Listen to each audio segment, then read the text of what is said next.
আপনারা অনেক রকম রুই মাছের রেসিপি ট্রাই করেছেন। যদি এইভাবে নাই ট্রাই করে থাকেন তো আজ একবার ট্রাই করে দেখতে পারেন। খুব সহজে রান্না, খেতেও খুব সুস্বাদু হয়। প্রথমে মাছের মধ্যে লেবু চিপড়ে দেব।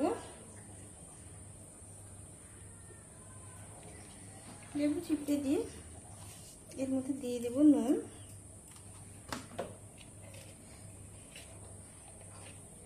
আর দেব হলুদের গুঁড়ো।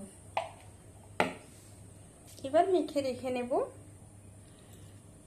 রুই মাছটা মেখে নিয়ে এবার দুটো ছোট সাইজের আলু কেটে জলে ফেলে রেখেছি, দুটো মাঝারি সাইজের পেঁয়াজ কেটে রেখেছি, রসুনটা গোটা থাকবে, পেঁয়াজ আদাটা বেটে নেব, টমেটো দুটো বেটে রেখে নেব।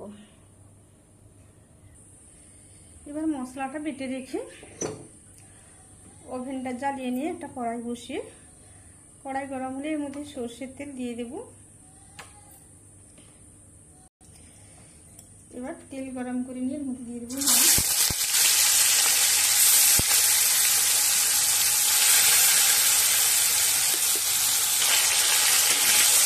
এবার মাছগুলো দুদিন ভেজে নিয়ে বের করে নেব।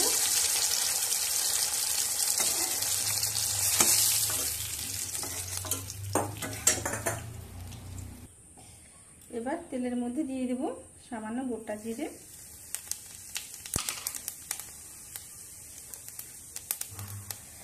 গোটা জিরে দিয়ে দেব কুচনো পেঁয়াজ,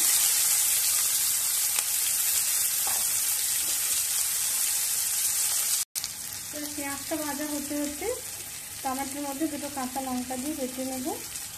এবার পেঁয়াজের সঙ্গে 6-7টা গোটা রসুন করে দিয়ে দেব। পেঁয়াজটা হালকা বাদামি ধরে এলে এর মধ্যে আদা বাটা দিয়ে দেব।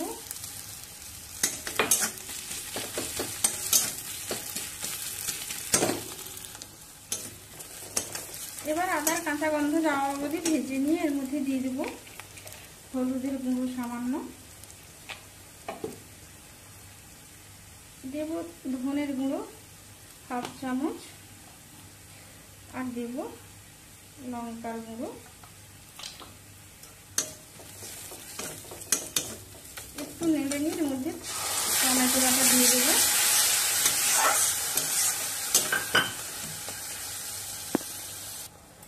সামান্য গোলমরিচের গুঁড়ো দেব। গোলমরিচের গুঁড়ো দিয়ে মিশিয়ে নিয়ে ঢাকা দিয়ে ভালো করে মশলাটা কষে নেব।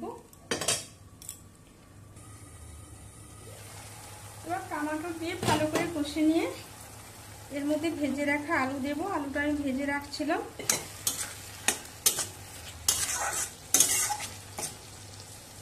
আলুটা দিয়ে আরেকটু মশলায় সেদ্ধ করে নেব। এবার আলুটা মশলার সঙ্গে ভালো করে কষে নিয়ে এর মধ্যে দিয়ে দেব গরম জল। আলুটা মশলার সঙ্গে কষে নিলে খেতে খুবই ভালো লাগে। এবার জল ফুটে ওঠা পর্যন্ত অপেক্ষা করব। গরম জল দিয়েছি, সঙ্গে সঙ্গে ফুটে উঠেছে। মশলায় নুন দিয়ে নিয়ে আলু ভাজছিলাম, ওইটা কোনো কারণে স্কিপ হয়ে গেছে। ওই আলু ভাজার নুন ছিল তেলে, আর সামান্য নুন দেব। এবার এর মধ্যে ভেজে রাখা মাছ দেব। মাছ দিয়ে আবারও 2-3 মিনিট সেদ্ধ করে নেব।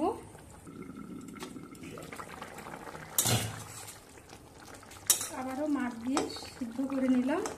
আলু সেদ্ধ হয়ে গেছে, মশলায় কষে নিয়েছিলাম। এবার ওভেন বন্ধ করে দেব। ধনে, জিরে, এলাচ, দারচিনি, লবঙ্গ শুকনো কড়াই নেড়ে আমার গুঁড়ো করা ছিল, সেজন্য করলাম না, এটা দিয়ে দিলাম সামান্য। রেডি হয়ে গেল রুই মাছের ভিন্ন স্বাদের ঝোল।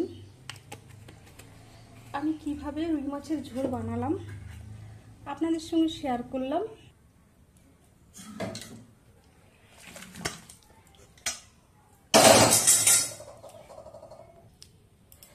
রুই মাছের ঝোল সার্ভ করবার জন্য একদম রেডি। আপনারা অবশ্যই ট্রাই করবেন। আর কেমন লাগলো অবশ্যই অবশ্যই কমেন্ট করে জানাবেন। আজ এই পর্যন্ত, আবার দেখা হবে অন্য কোনো দিন অন্য কোনো রেসিপির সাথে।